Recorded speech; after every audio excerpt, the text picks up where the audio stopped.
Vous avez été député fédéral, vous avez toujours défendu cette action au service du public. Comment on va diminuer les effectifs tout en gardant le service? Alors, je n'ai pas parlé de diminuer les effectifs, j'ai parlé de rationaliser des services qui actuellement sont des doublons. L'administration de l'économie, de la santé...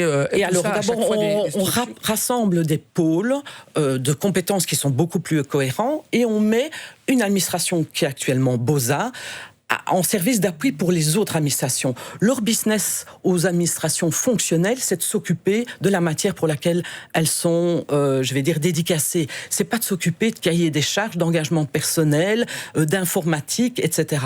Et donc, on aura d'abord plus de lisibilité, plus d'accessibilité. Vous savez que je plaide, et ce sera sur la table du Parlement dans quelques semaines, une alternative non numérique à l'ensemble des démarches administratives. On sait que des gens sont perdus dans la digitalisation. Il est important que les gens se sentent respectés par leur administration. Et comment on arrivera à justement faire changer cette administration alors qu'on n'a pas réussi par le passé, justement à regrouper certains pôles? Parce que, vous savez, je parle toujours du principe, c'est la même chose pour les réseaux sociaux, que là où il y a une volonté, il y a un chemin. Et je pense vraiment qu'il y a une volonté de dire à un moment donné, on ne peut plus se permettre le luxe d'avoir 10 services d'appui ou 5 services du personnel lorsqu'on demande aux citoyens de faire des efforts importants.